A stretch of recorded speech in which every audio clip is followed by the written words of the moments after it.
Can you hear me? Yeah. Thank you. We'll revisit after the meeting.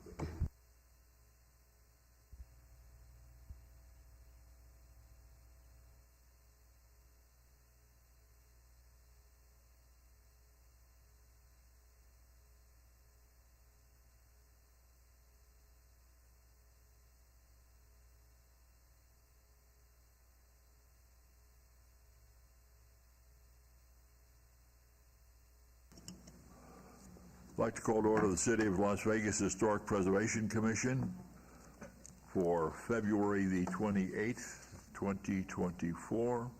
Please call the roll and determine if we have a quorum. Yes, sir. Chair Stodel? Present. Vice Chair Laramie? Here. Commissioner Levine? Here. Commissioner Beck? Here. Commissioner Hotchkiss? You're on the phone? Commissioner Serfas? Here. Commissioner Cosgrove? Here. Commissioner Palacios? Here. Commissioner Moody? Here. Commissioner Perdue? Here. Commissioner Roberts? Here. Commissioner Seabrant? Here. Commissioner Gillespie? She's excused.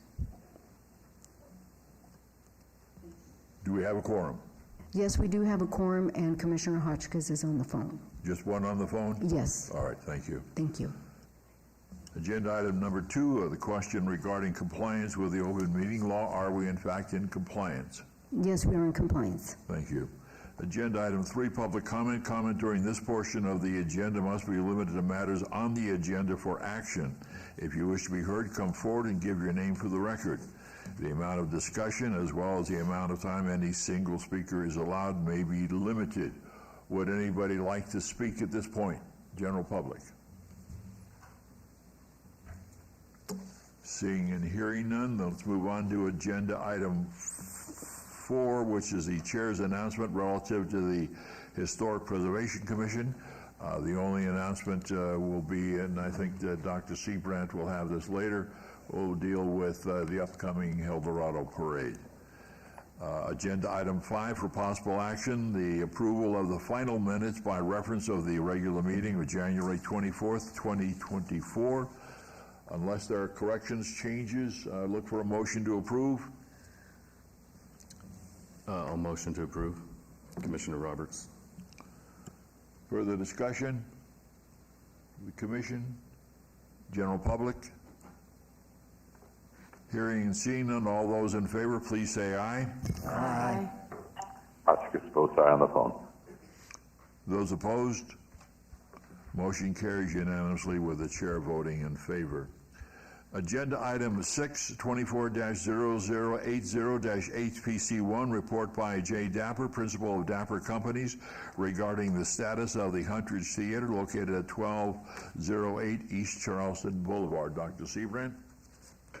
Thank you, Seabrant. For the record, so this is our quarterly update for the Huntridge Theater according to the settlement agreement between the city and the State Historic Preservation Office. And the developer here is to give us an update on the status and the future of the theater. Mr. Dapper, welcome. Hi, Mr. Chair. It's all yours. Well, thank you for this opportunity to give you guys an update on our progress that we made on the Huntridge Theater. This has been a very long and arduous process to go through, learning how various historical approvals work for the project. And although we've made a lot of progress with our architecture firm and all of our consultants, we have gotten to a point where we are starting to work on, I would say, the fundraising side of the project, which includes new market tax credits, historic tax credits, and other types of incentives for a project of this nature.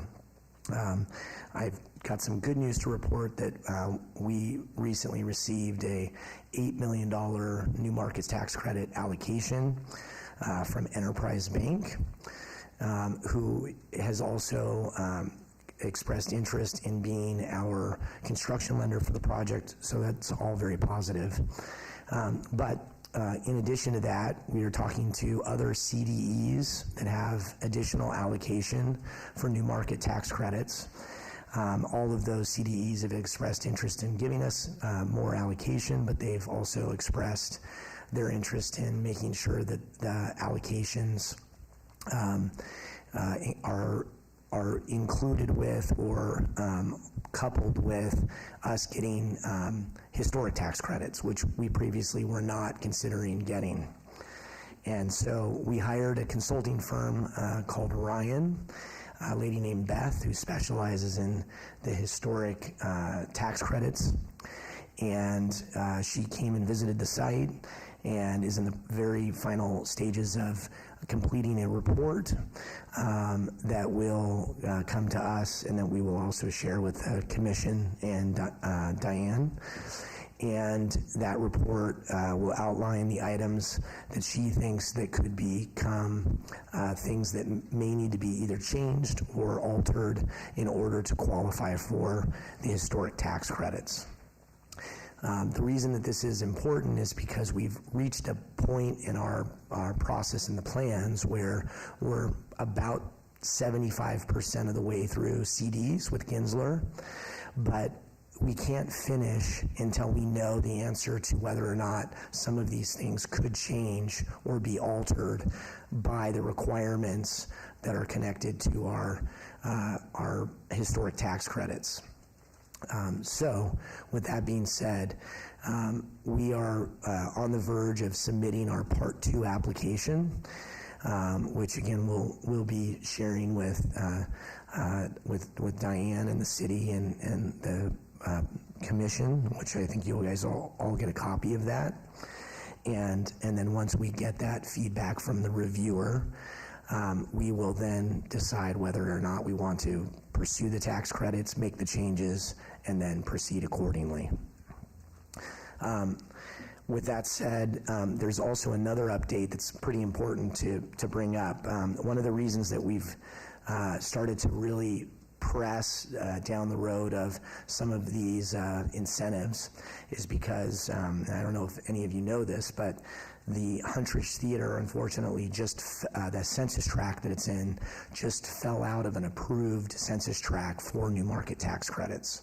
So this last year, when they redid the census tracts, for whatever reason, the theater and then the census tract that's behind the theater has, I guess, improved to the point where now it does not qualify for new market tax credits and other types of incentives similar to that. So under the current rules, that means that we have basically 1 year to get these new market tax credit allocations for the project, and that means that this is truly our last opportunity to get them.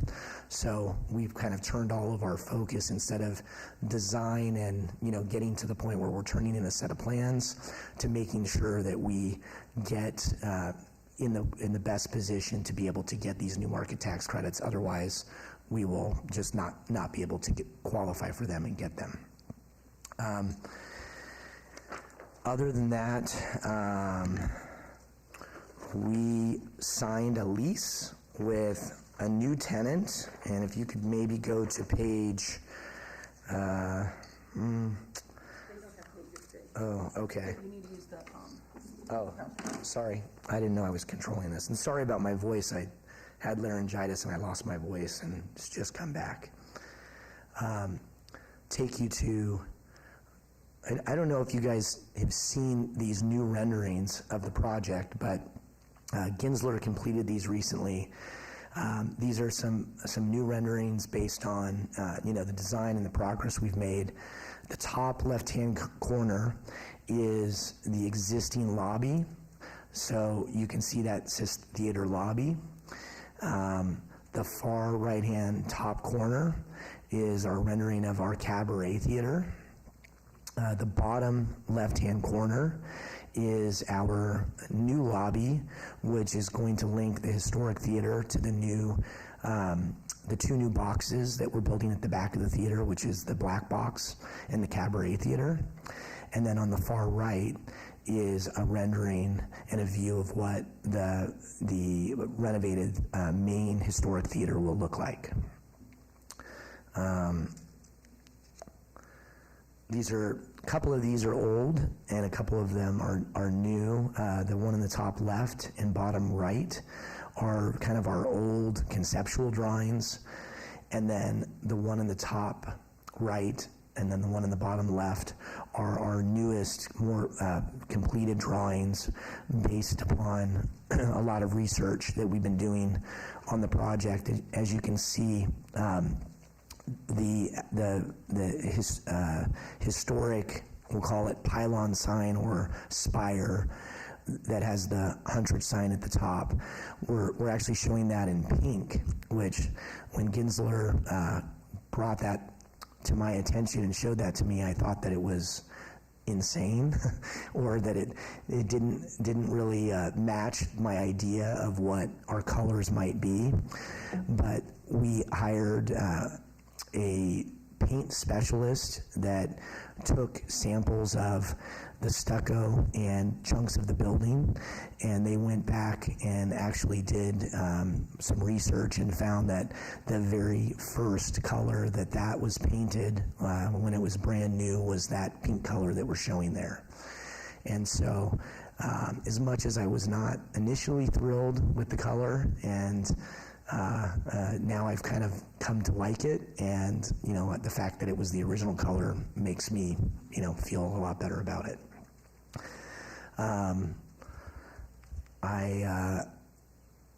This is a really good slide to look at. So as you can see here, this kind of gives you an overview of the project. The Soho Playhouse is obviously our anchor tenant, and they've leased the main historic theater and then the new theaters that we're building at the back.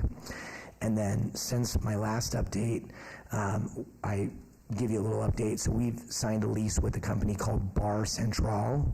So they're a couple of local Las Vegas guys that they own some other food and beverage establishments here in Las Vegas, some well-known establishments.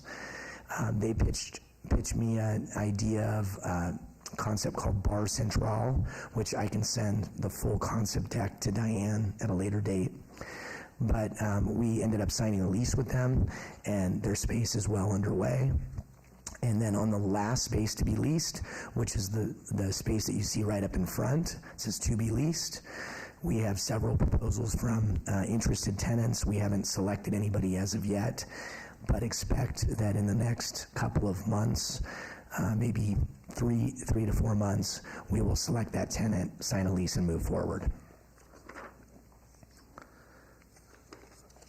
Oh, actually, I didn't realize in our presentation, so this is a sample menu from Bar Central, which is that new tenant that I told you about. And there's also some visual renderings of what that space is going to look and feel like, which if that's in your packet, you can look at that at a later date. This is a little information about the guys that are behind Bar Central, what the concept is and what their back patio is going to look like. And then this slide is an updated timeline. This timeline shows that we would be breaking ground between Q2 and Q3 of this year, which that's still our goal, but that is very much contingent upon what happens with our Part 2 application that we are submitting.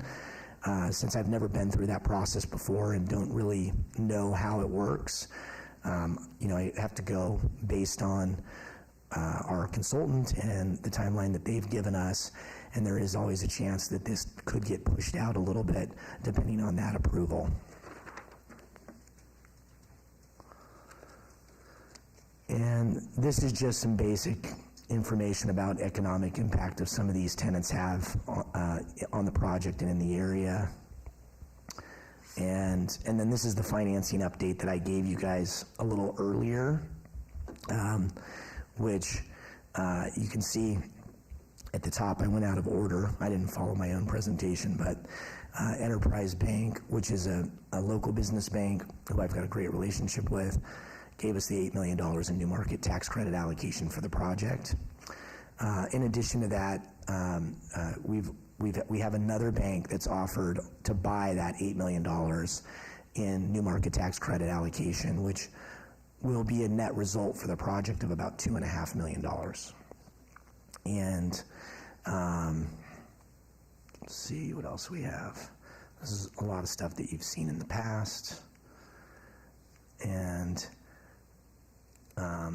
since our last update, we also we won an award from ULI for the Huntridge Theater project. It's a Visionary Place Award, which you can see Darren from Soho Playhouse there with George Ross from my office accepting the award. And I think that that's the end of the presentation. In addition to that, in this presentation, if it was sent to you electronically, we included on the last page a link to our sign lighting event that we had. Some of you, I think, attended that event, but if you didn't, when you take a look at that electronic version of this, if you click this page, you can actually see a video of that event. Jeff, can you run that video, please?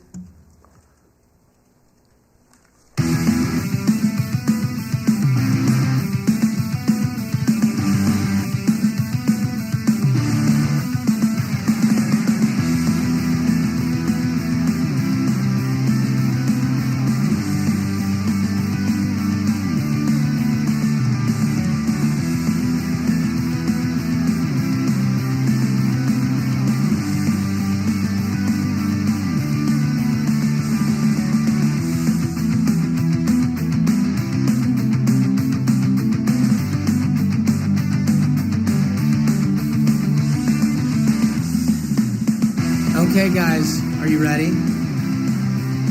Here we go.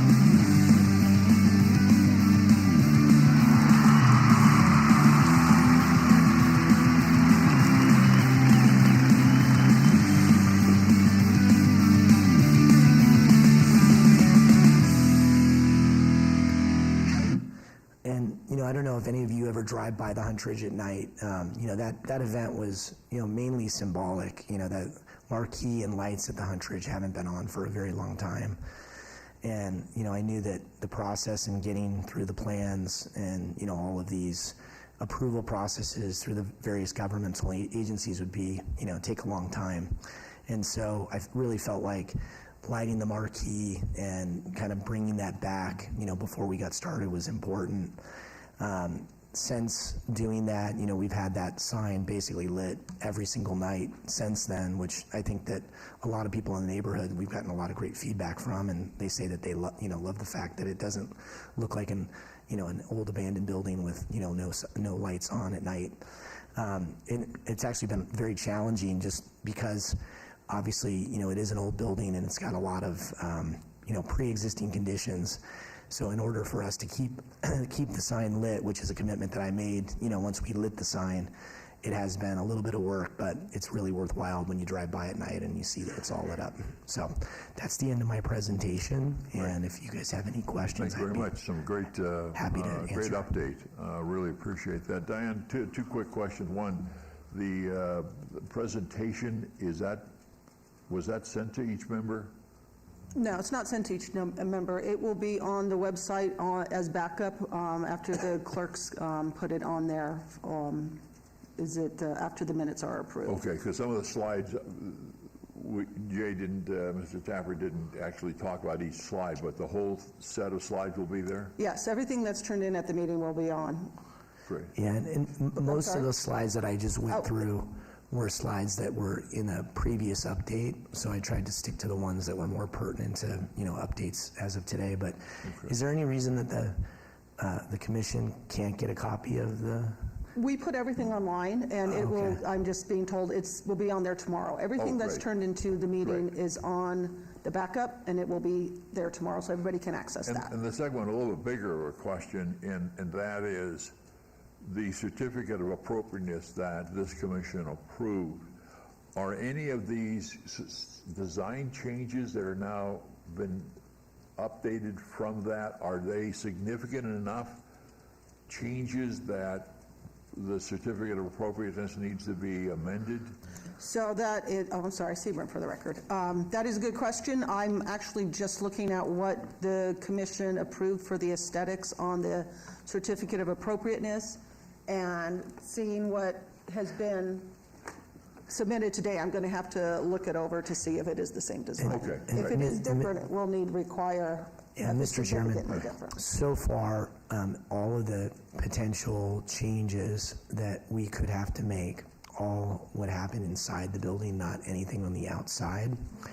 I've provided the list of possible things that could change or need to be adjusted to Diane to look at. But again, none of those things, we don't know those until the reviewer, reviews our Part 2 application and comes back and gives us that feedback.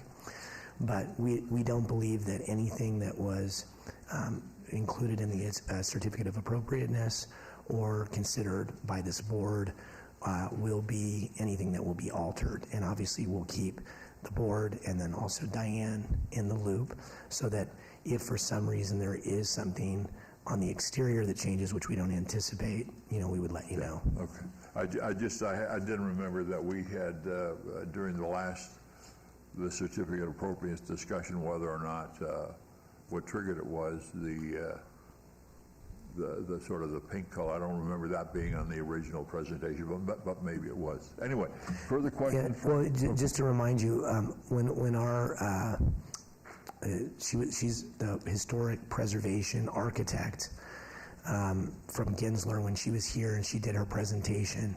Right. She actually explained that they were in the process of doing that recon work and that investigation on the paint colors at that time.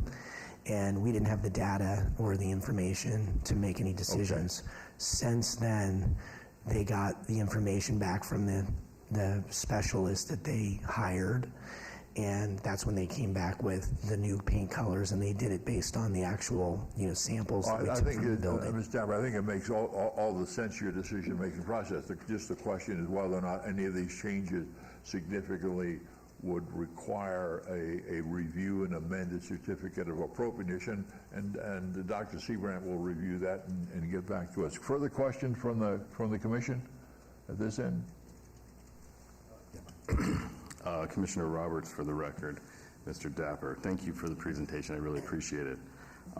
It's been a year since your last update, and they were supposed to be quarterly. I just wanted to know what the delay was for that, first off. No particular reason. We didn't have any real substantive changes. I talk to Diane very frequently, and I'm willing to come in anytime. I believe the last time that we did have something scheduled, I think that for some reason we had a cancellation or maybe it didn't come in. But other than that, no, I mean, there's no real reason. A lot of these changes and things that have occurred or happened, have all happened in the last couple of months. And, we've been just kind of hard at work on the plans.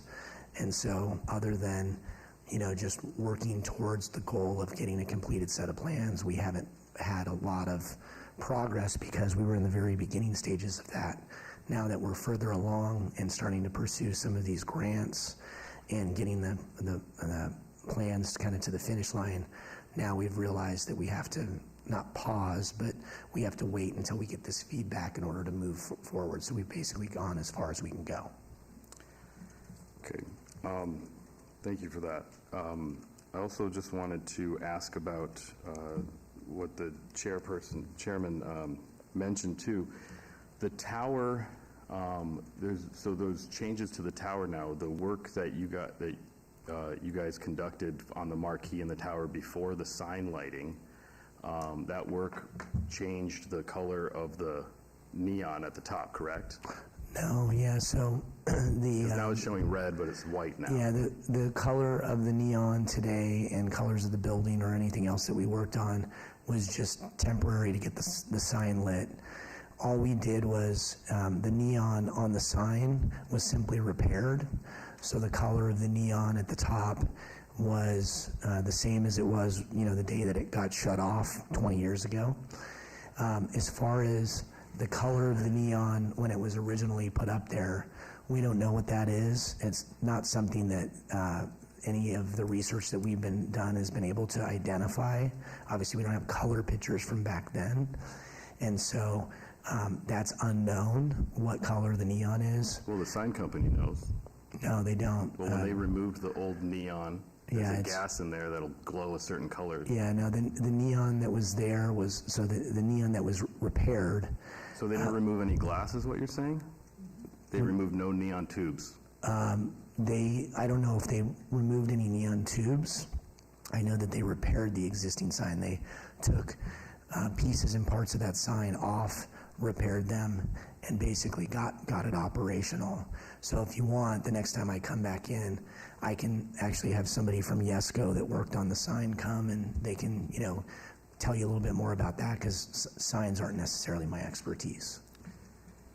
Sure.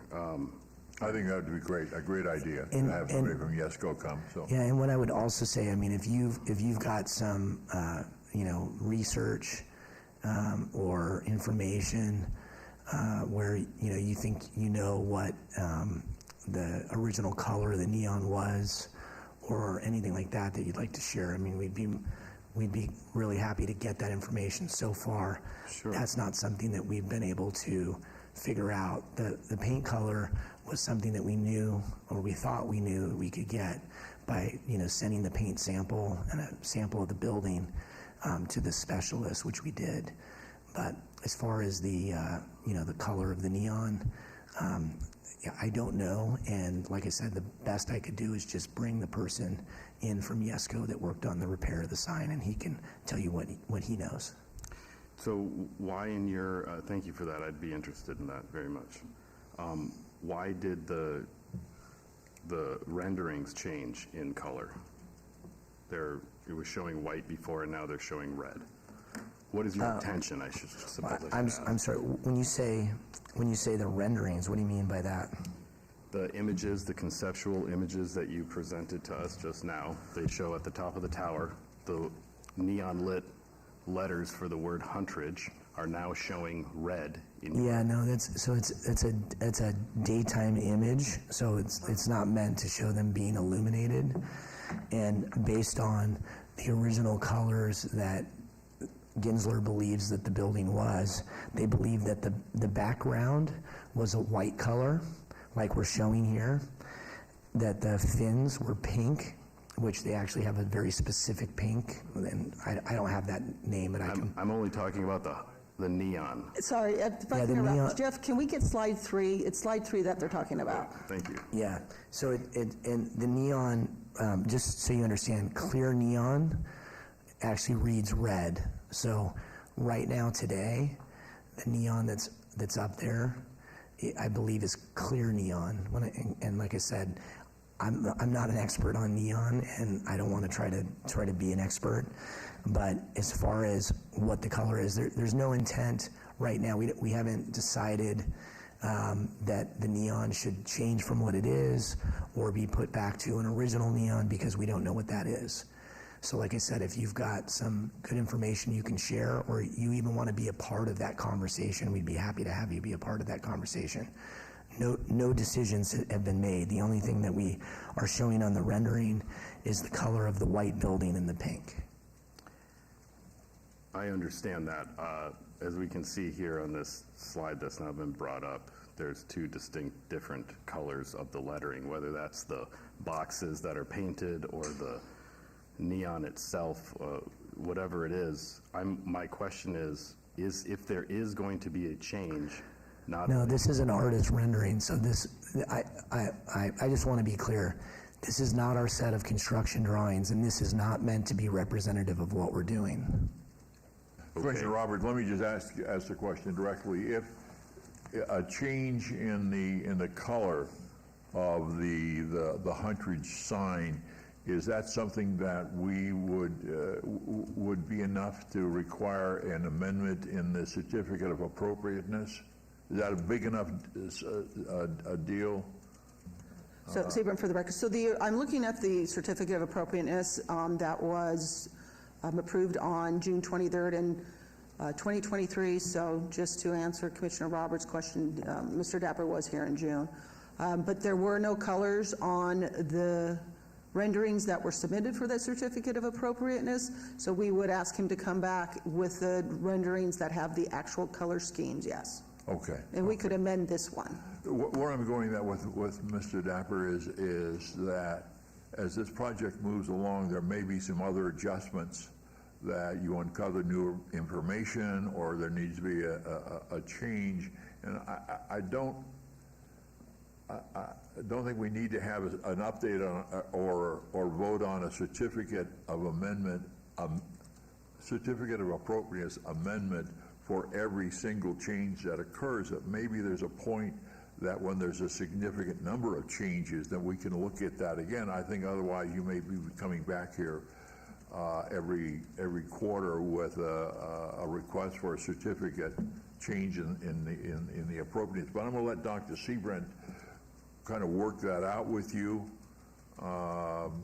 If there are some significant changes in what we approved before. Yeah, just to be clear, so if you look at the rendering to the left, I'm not talking about this at all. I'm not talking about this specific Yeah. thing. If there are any additional changes that would require this board to do that, Understood. I'm sure that Dr. Seabrant will bring that to us. I appreciate that. Where we were when we submitted, that information to you, which is the rendering to the left that you're looking at, and you can then see to the right, that's basically the same rendering, but just with the color. As far as the color of the sign at the top, again, we don't have that information as of right now. We haven't selected it. The only thing that has changed from the time when we submitted for the certificate of appropriateness is that, you can tell that the entire building was in white. And the reason why it was in white is because at that time we hadn't done the research and we didn't know what the appropriate color of the building was. Now that we've done the research, you can see that the building is still reading white on the areas that it's white, because that's an accurate rendering. And we actually have a kind of, this is put together in a collage, but Diane, do you have the raw images of these? Because if not, I can send those to you, which are like Yeah, send me whatever you have. a little larger.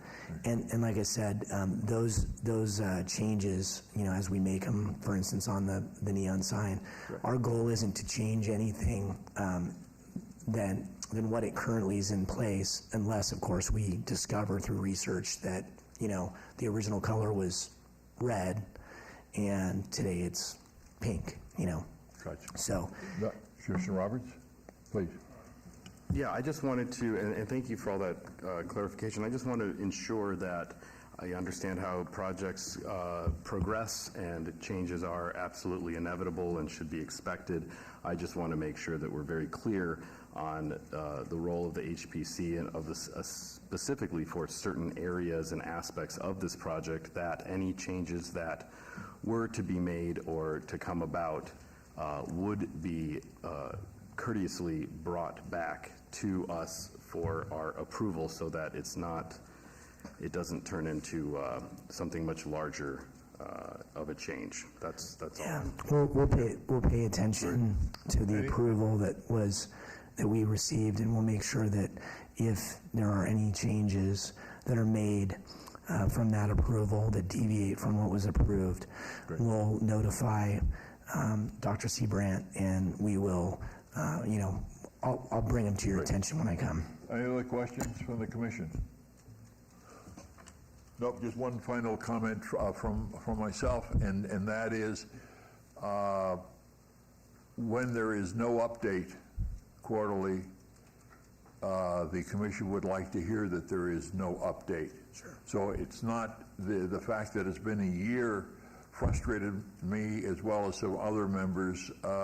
We'd read stuff in the newspaper, but even when there is no update, we would like to hear that there is no update quarterly. So I appreciate today's No problem. I'd be happy to do that. Great. Dr. Seabrant, when was the last time I was here? June 23rd for the certificate of appropriateness, which also included the update. So June 23rd, so it hasn't been a year, but But Okay, I'll make so I think record of that. June, July, August, September, October, November, December, January, February. We're now in February, end of February. Okay, so I apologize. It's only been 8 months, yeah, no, I understand. not a year. I apologize. I want to make the record clear.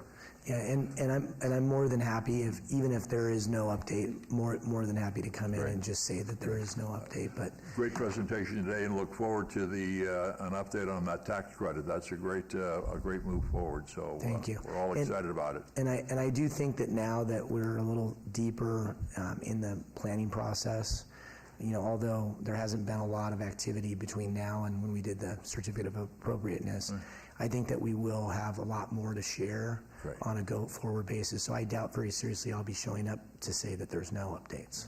Yeah, the commission is excited about the project and the work that you're doing, so we are vitally interested. Thank you. And then I do have one other update to quickly share, and then I'll let you guys move on to the rest of your agenda. I did receive my permits for my Mission Linen project just within the last few weeks. Good. And I'm going to be starting that project in the next 30 days. And as you know, that's in the Arts District. And so we're really excited to be starting that project. Great, thank you. Thank you very much. Thanks. Let's move on then to the next agenda item, which is 724-0085-HPC1, final report by Brenda Williams, Westside School Alumni Foundation President. And this is regarding the completion of the reproduction of the book, Our School, Our Community, Our Time. The Westside School, Las Vegas Grammar School, branch number 1, opened in 1923, and is now a beautiful site. Dr. Seabrent? Thank you, Seabrant, for the record. So this was part of the celebration to honor the 100-year anniversary of the school and the reproduction of the book that was initially printed several years ago. And Ms. Williams is here to give us an update on that book. Well, good afternoon. I'm happy to be here today because we are giving you your final report. And without further ado, I'll just read some of the stuff that's here. It says this report will address. Can you state your name for the record, please? I'm sorry. State your name for the record. To do that too. Okay, Brenda Williams, Westside School Alumni Foundation, Las Vegas 89106. This final report will address changes from the original printing to the most current second printing. The first printing of the book was in 2012 and had 176 pages. The second printing was in 2023 with 8 pages added to a total of 184 pages. We were able to make needed changes, which included making a few corrections and adding additional information that added value to the book. So I'll put my spectators on. And so the reviews were added. And the first being Dr. Apuzzo on the left side of my screen. And then the rest are Dr. Kevin Wright of the University of Nevada, Las Vegas, Courtney Mooney, who's a former Historic Preservation Officer for the City of Las Vegas, Bishop Leon Smith, I might say the late Bishop Leon Smith, Church of God in Christ, and Dr. Sonia Douglas Horsford, former resident scholar, the Lindsay Institute at UNLV. I might add that Courtney Mooney, Dr. Bishop Smith, and Dr. Horsford were supposed to be in our original printing, but we didn't have enough room. We didn't have enough space for their review. So this second printing allowed us to give credit to those here in Las Vegas who are very important to us and hear their thoughts about the book. So, and of course, the most important thing, down at the bottom of the page, you'll see your own Preservation Award of 2013 that was given to us. And we were so proud of it, we didn't have a way to tell everybody about it, so we made copies and inserted the copies in every book. That's how proud we were. and still are. So now it has a permanent place in the reprinting. The copyright page was changed as follows. The book is identified as the second printing, so you'll see the copyright of 2012 and 2023. If we drop down some, we will show that the funding, this book is identified as the second printing, acknowledges funding by the Historic Preservation Commission, not committee. We also added second printing contributors, Ida J. Ladmiral and Arlette Fennell Williams, and I'll tell you how they're significant in this whole thing is that I finally found out who gave Dr. Azusa a copy of the book. This is a lady who would come to my house once a month and buy 5 books.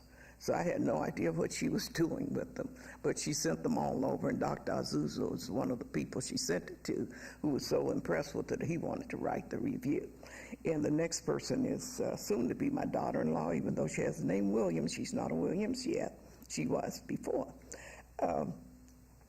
She does everything I need. When I was told I needed a PowerPoint, I just asked her. She said, oh, yeah, I'll do it. So she does it in between her work hours.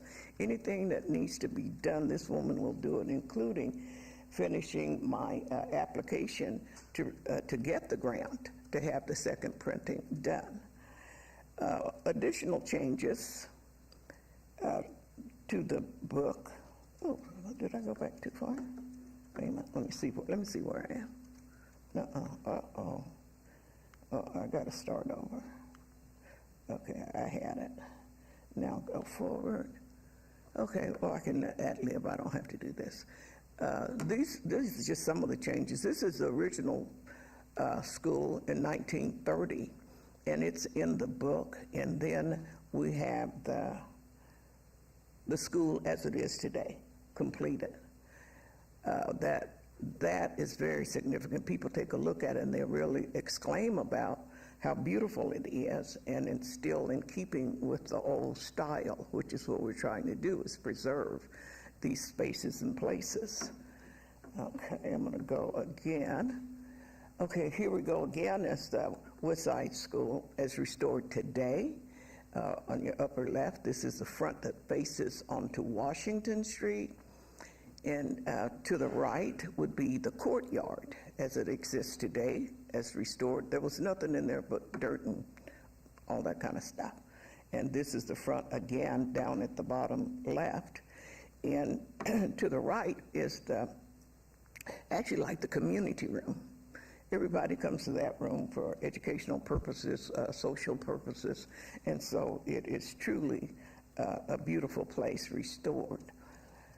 Another change that we put in the book is the Historic Legacy Park inductees. And the reason that's important is that most of the inductees are Westside School alumni. They would include myself, my husband Monroe Williams, Mabel Hogard, Dr. H.P. Fitzgerald, John Edmond, William McCurdy Sr., Henry J. Moore Sr., and Stella Mason Parsons, and David Washington. These are educators and just the first people from the West Side that did a lot of things that have been entered into Legacy Park. The next slide to your right is a poem and a monument done by Chase McCurdy. He is related to the McCurdys, and it's called Living Black Pillars. So this is a monument that is in the park. So this is new. On the last page, we have Westside School Stories. It gives information about how to obtain the book, that what we didn't have before. And then again, at the bottom, we acknowledge that we partner with the city of Las Vegas in celebration of the 100th centennial, or the centennial of the historic West Side School. One of the things that made this book very popular this time, and we came in under budget, is because the book is lighter in weight. The pages are not as thick, so we paid less than what we had anticipated paying. The pictures are brighter, and we have more information. Another few things that I want to add in the book, we had to add Miss Barbara Kirkland Bates Kirkland. She was one of the original teachers at the historic West Side School, but from the information that I did research on, she did not exist on that list. So in doing the second printing, of course, we added her to that.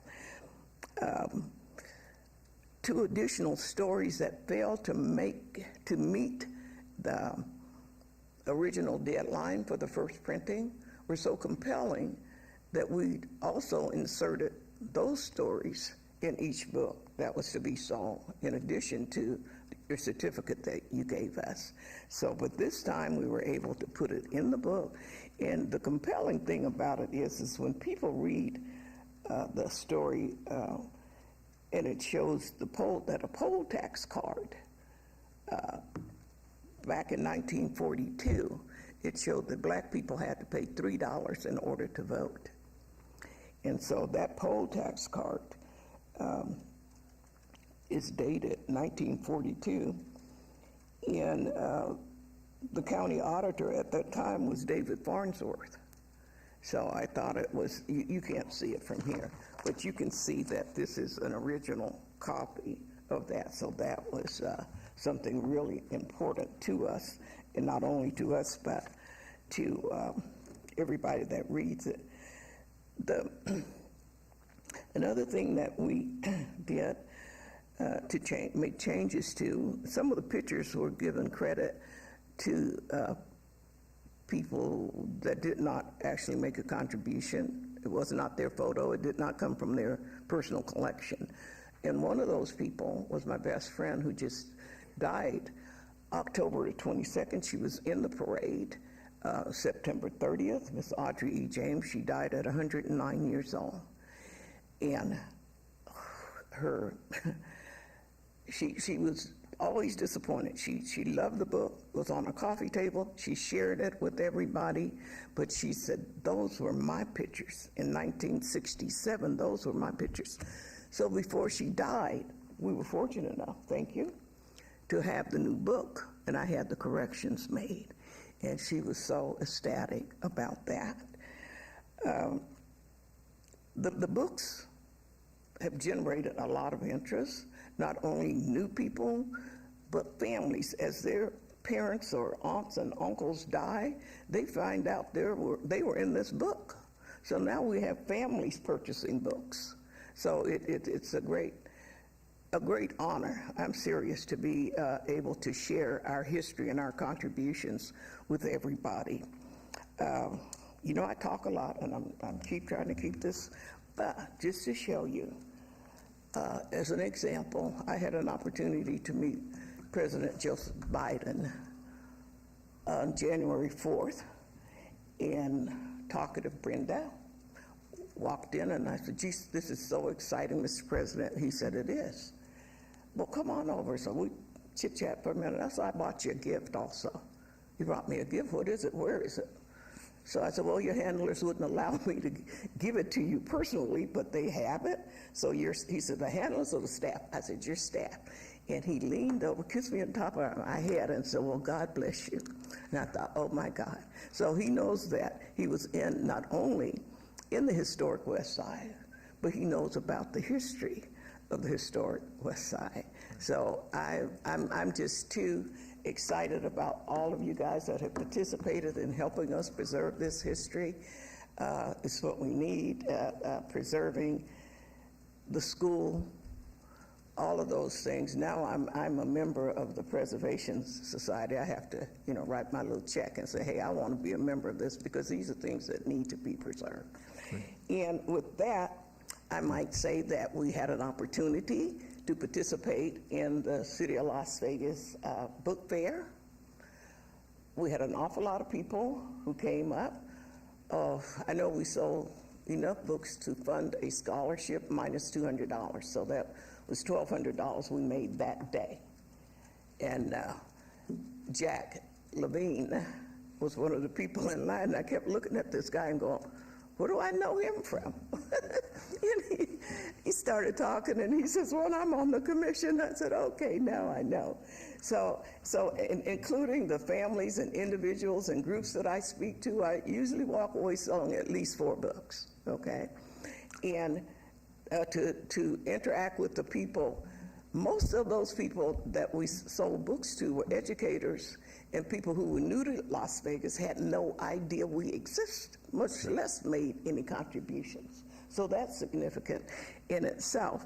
And then at the West Side School Fair, the 100 celebration, we had, of course, the parade and the festival.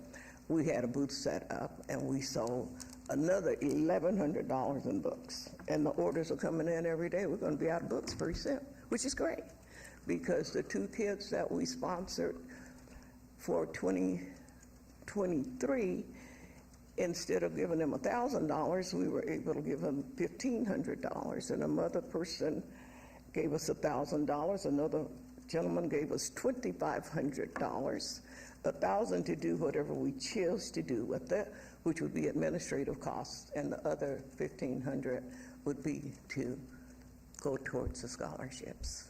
So the quick question is when's the next printing?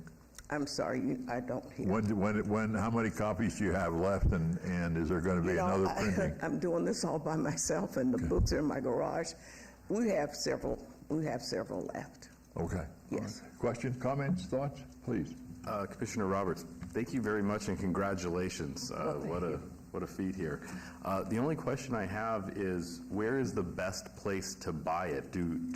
Is there a difference in how the proceeds are distributed, or? If you call me, and I don't mind giving you my number, okay, I can either meet you with the book, I can mail the book to you, or you can go online and purchase the book. But we don't sell the book, through the normal places, because we would have to give up too much of the profit. Okay. And this book, I don't get paid. I don't need to be paid for this. This is my heart. So every dime that we get goes towards, not every dime, that's an exaggeration, but goes towards the purchase of the book. I'll give you my number, Okay. and I'll give it to you right now. It doesn't matter. Anybody can call. If I don't recognize, I'll call you back. 702-300-5803.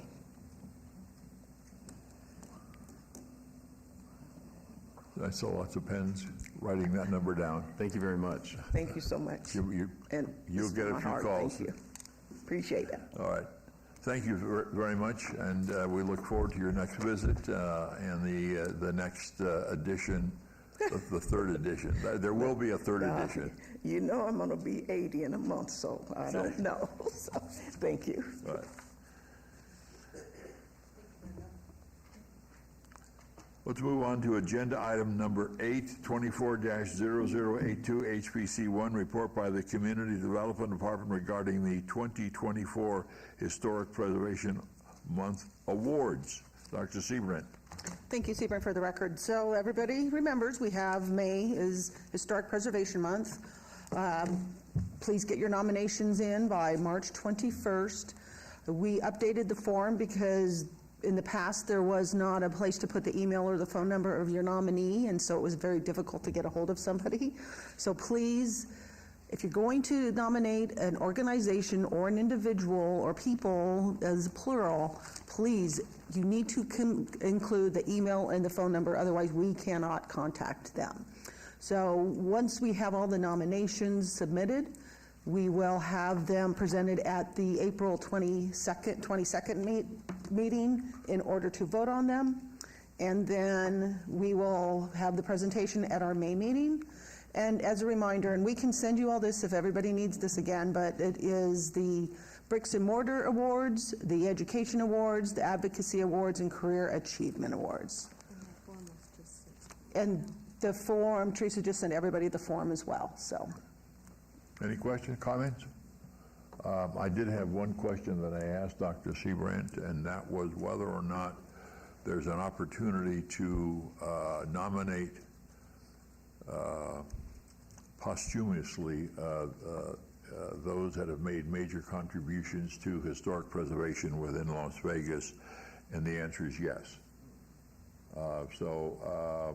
We look at today, but there's also an opportunity for those, because we started this back in 2012, and with one exception, and I think that was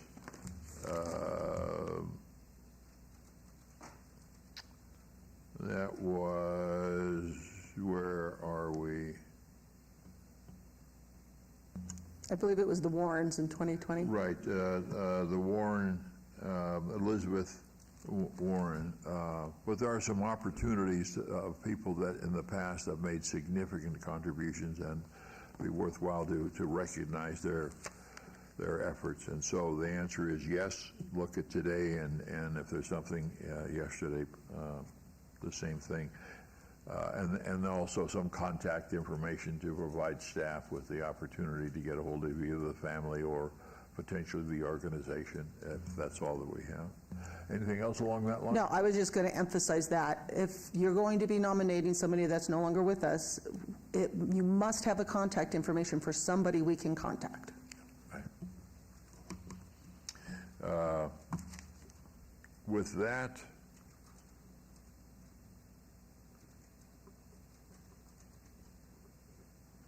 we can, where will we talk on the agenda regarding the award ceremony coming up? Next item, all right. Let's move on then to the next item, which is HPC 240083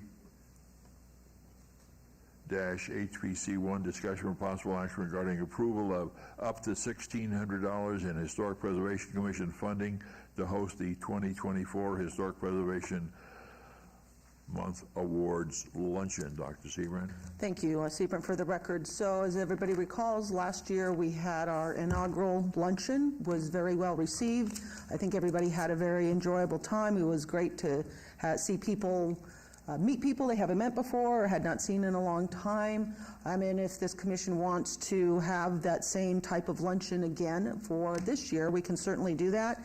The only caveat to that is the Now Cafe is not available on our meeting date. However, it is available on May 29th. So what we can do is we can change our May meeting to May 29th. I've already spoken with the clerk's office about this. The Chambers is available that day and that time. So if we want to have the luncheon, then we will change our May meeting to the 29th. Thoughts, Commission? I mean, otherwise we stay our 22nd, and then we either do or do not have a awards luncheon the following week, or we move the HPC meeting to the 29th when the restaurant is open. I suspect we will need to vote on the meeting change date. So this came about very, very last minute. So this is just a report. There is no vote on this one. But I'm thinking at our next meeting, we may have to, do we have to officially? Okay, so we would put it on the next Great, agenda. okay. So what's just the general discussion? I mean, we're talking about the 29th. Yeah, but this one they can't.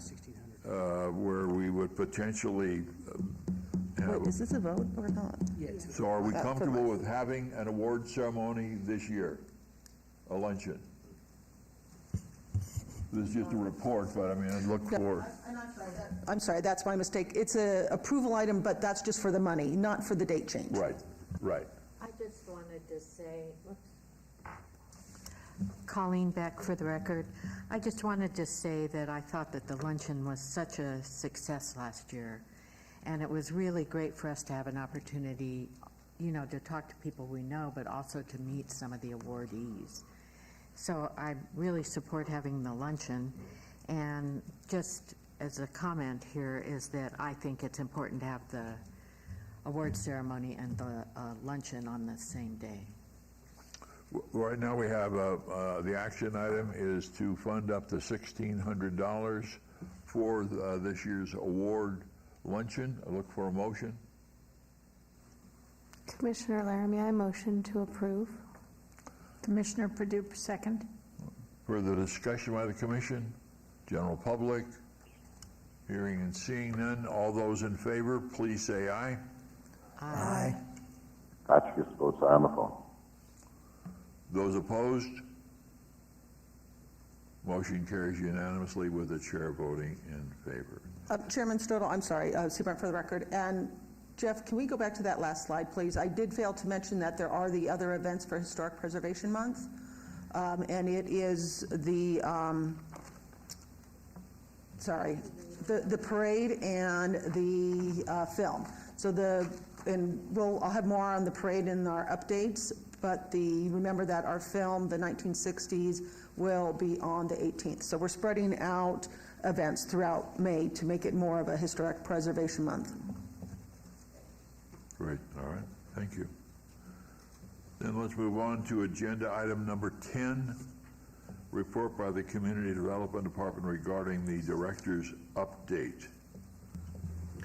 Good afternoon.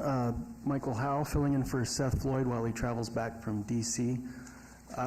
Real quickly, since the last meeting, we've had 4 new home sales, 1 in Beverly Green, 3 in John S. Park, historic neighborhoods. All 4 of those properties have been sent a notice that they're in the historic neighborhood, giving them that information. And then just to plug, next week, March 5th at 5:30 p.m., we will be having the Mayor's Urban Design Awards and Symposium. The awards ceremony starts at 6 p.m.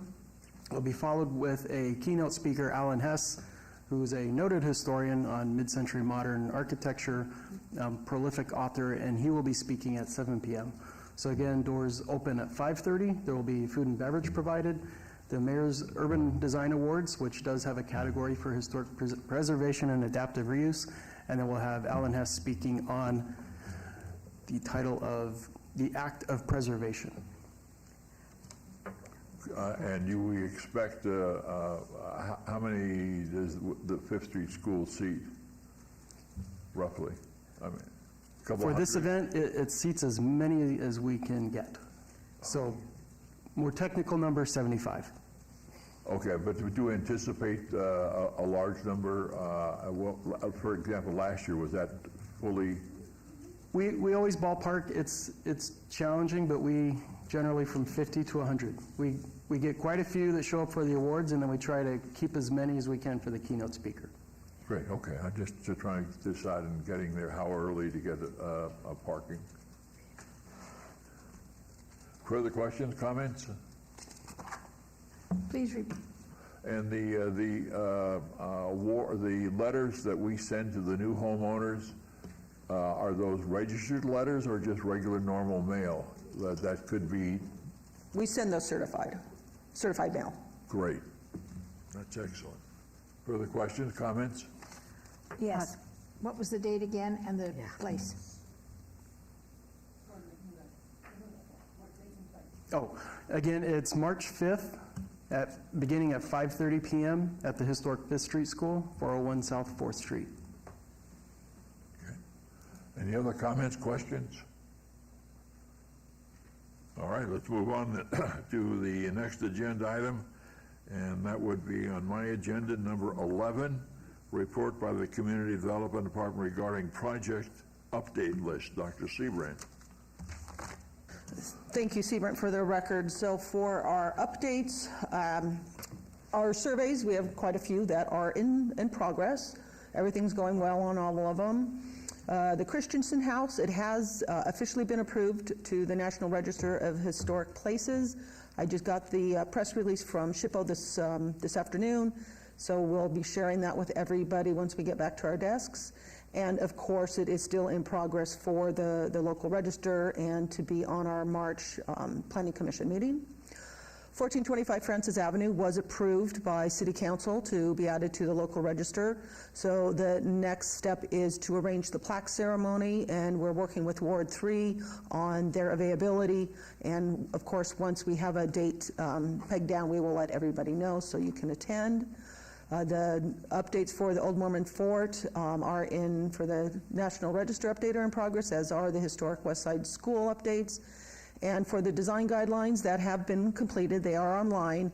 We will be having a neighborhood meeting with residents for John S. Park and Beverly Green on April 17th at the John S. Park Elementary School, and we will be sending postcards, and we'll give everybody notice of that as well.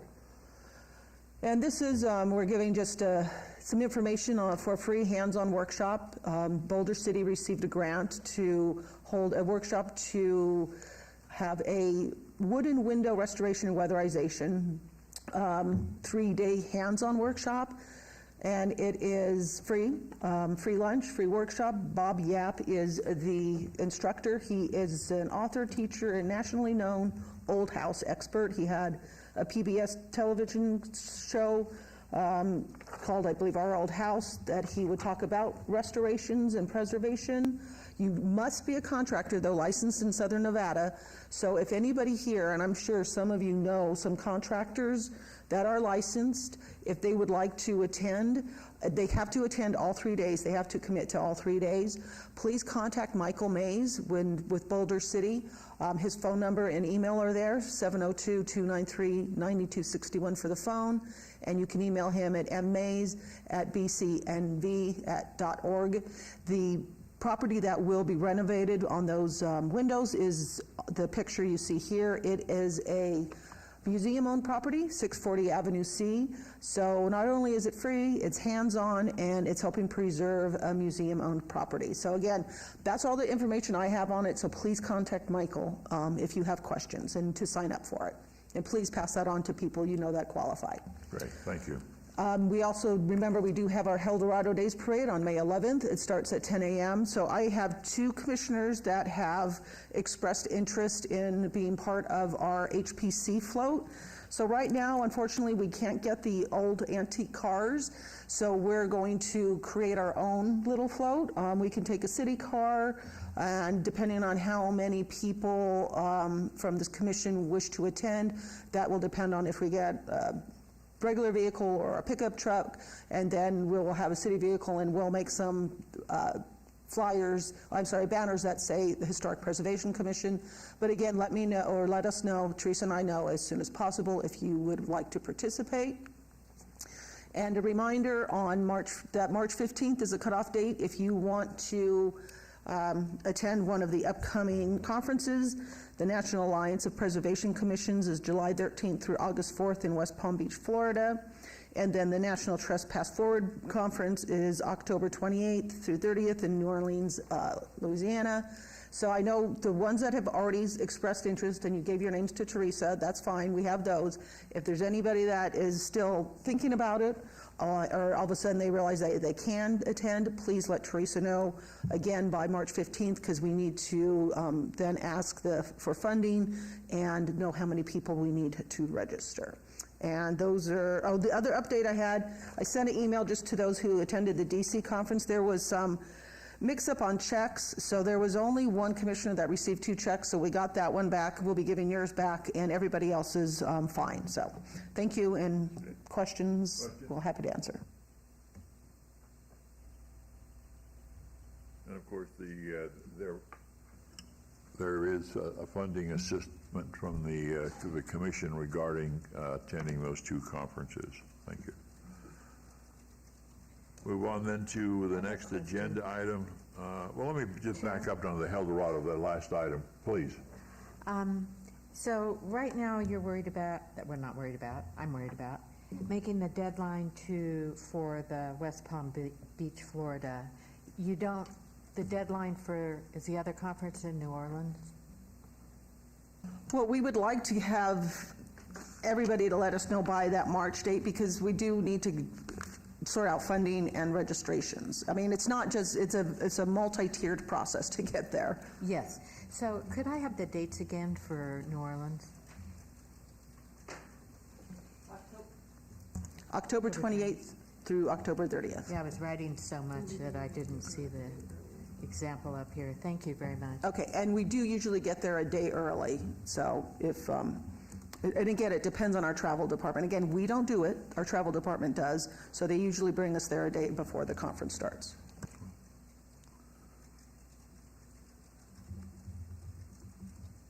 All right, then we will move on then to the item number,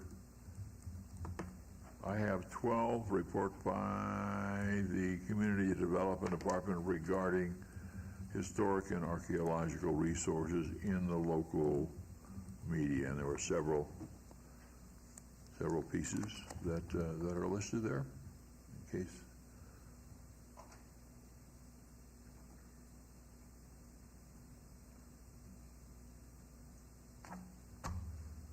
Right. Question, comments on that item? Otherwise, we will move on to 13. This is discussion regarding topics for future agenda items. Comments made during this portion of the agenda by individual members of the commission shall solely refer to proposals for future agenda items, and any discussion shall be limited to whether or not the proposed items are first within the purview of the commission and whether or not such proposed items shall be placed on a future agenda. And again, agenda. No discussion regarding the substance of any such proposed topic shall occur, and no action shall be taken. Questions, comments, suggestions? Jack Levine for the record.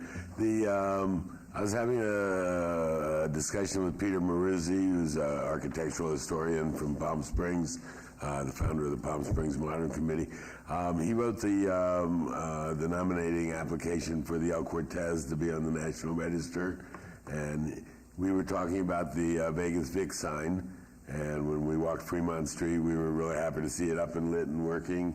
But why is it not on the register was the question he asked, and I don't know the answer to that, and so I was wondering if any conversation has ever been had with the actual owners of it about getting it on any of the registries. So if we could look into that, I'd appreciate it. Okay. All right. Further items for the later agenda? Commissioner Roberts? Yeah, I'm always confused if this is the, sounds like this is the time for updates or new items here. Yeah, this is only the time for new items. For new items. So following in fellow Commissioner Levine, I was looking at the Green Shack, and there's a sign that's still on the property even though the structure has been demolished. I didn't know if there was any protections in place on that. I believe the property itself entirely, including the sign, I would presume, is on the local register. But I didn't know who the current owner is and what, I'm worried about that sign essentially. So I'm wondering if there's any protections in place or anything that we can provide to help preserve that sign continuously. There was discussion at a meeting of the HPC several years ago when that building was, there was a demolishing request, if that's a word. And part of the agreement, and I don't know if it was a legal agreement, but part of the agreement was that there would be no protest by the HPC. I'm not saying that right, but part of the deal was that the sign would go up to memorialize that. So there is some that building and the history of that building. There is some record of what took place. So I don't know how far, if that's a part of our minutes, but maybe we could take a look at that and see what that says, and then if there's anything we could move forward. I had one more, actually. So maybe directly adjacent to it, or just a few dozen feet away, is the original Pete Findley Oldsmobile building on Fremont Street. It's got a really cool Googie style butterfly roof. I believe it's technically in the county, but it's just a little cutout area. It made me think or wonder if there's any collaboration any precedent of collaboration between the city of Las Vegas, specifically the HPC, and any historic preservation efforts at the county level. If there has not been a precedent set, I think that would be a really good location to maybe collaborate on something. It's a very, very cool building and incredibly unique. I don't know if there's any other architecture that could match it within southern Nevada. I'm trying to word that into an agenda item. And I think the bottom line is that you would be looking at a agenda item to discuss establishing communication with the county equivalent. They don't have an HPC, but I don't even know if they have a historic preservation officer, but maybe that's just something. I believe there's an individual in an office somewhere who is lightly tasked with some of these items, but it seems like they may be understaffed or underfunded. That's just a guess, but I just thought Potentially, that's just something that Dr. Seabrand could put in her report. Sure. Great, all right, thank you. Please. I could add to that. There was a discussion down in the Paradise Palms neighborhood, which is in the county, maybe getting the county to do a joint, to have us serve as the historic preservation for the entire county. And somebody wanted us to ask if that is possible, so I might as well throw it in at this point, since that's what we're talking about. So I think it could be even bigger than a building in the county. Well, at least I think the idea is begin establish some communication line with the equivalency within the county, and potentially having a presentation from them to explain what the county is doing and how we could potentially link. So, further comments, thoughts? Commissioner Perdue, I know that Commercial Center is destined to be demolished at some point, and I'm wondering if there's anything, though it is in the county, I'm wondering if there is anything significant that we might want to decide that we would want to have saved, signage or... Okay. Certainly historic events have taken place there. Further comments, questions? Not, then we will move on to item 14, citizen participation. Public comment during this portion of the agenda is limited to matters within the jurisdiction of the commission. And for the point of record, there are no members of the public in council chambers. So with that, we'll lift up the gavel and adjourn the meeting. Thank you all. Thank you. Thank you for the swag bag. That's nice.